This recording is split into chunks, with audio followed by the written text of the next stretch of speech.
La Confédération nationale du logement l'a analysé toutes les données qu'il y avait sur le logement. Donc nous avons tourné dans tous les sens pour regarder ce qu'elle avait de nouveau dans ces chiffres-là. Et me peut dire que malheureusement, c'est une situation qui est encore plus catastrophique que nous pouvions penser pour les demandeurs de logement à La Réunion, pour la construction de logements à La Réunion.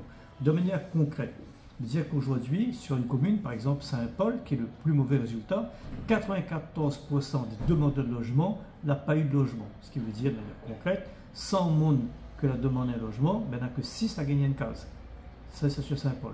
Sur la possession, 90% n'a pas eu de logement. Donc sur 100, il y en a 10 seulement qui gagnent un logement.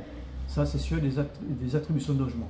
Mais dans tous les chiffres comme dans les autres, globalement, on ne peut pas dire qu'il y a une commune qui est meilleure par rapport à d'autres que les meilleures.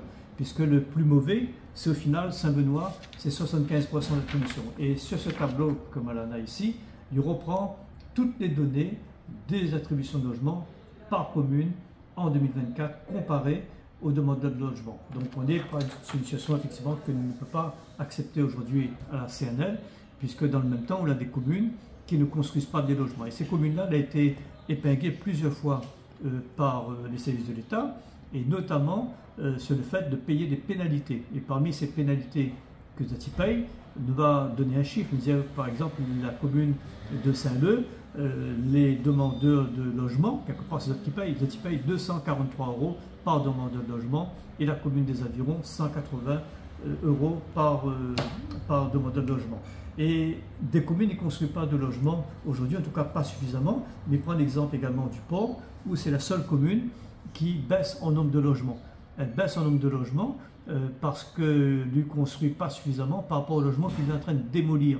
C'est que c'est le cas, et ça les gens le connaissent, sur Rico Campagne, ou la SIDR, où on va démolir des logements, ces logements sont plus reloués, et en même temps on ne construit pas suffisamment. Donc c'est des signaux quand même extrêmement inquiétants, et là-dessus on remet encore une couche, et ça c'est effectivement la situation qui interpelle les demandeurs de logement.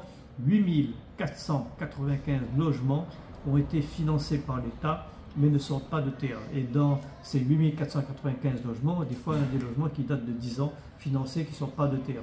Et dans un exemple, sur la SHLMR, sur l'immeuble Pierre-Lagourgue, on a des logements qui sont pratiquement terminés. Quand vous passez, vous voyez hein, cet immeuble. Les personnes ont eu un courrier lui disant que votre logement a été attribué, sauf que lui regarde dehors depuis la rue, il n'y a point accès au logement parce que le logement n'est pas accessible, n'est pas livré.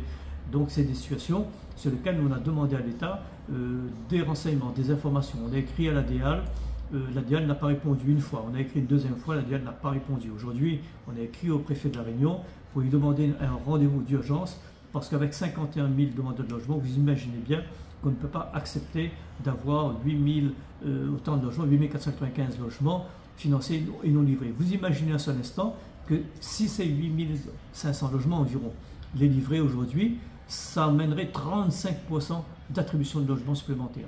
Donc c'est ça qu'on attend aujourd'hui, c'est d'avoir des résultats. Et nous, on va obtenir des informations parce que je crois que la situation est tellement explosive que le Réunionnais a le droit de savoir ce qui se passe. C'est de l'argent public, c'est 1 milliard, pratiquement 300 000 € qui ont été financés soit à travers les subventions, soit à travers les prêts.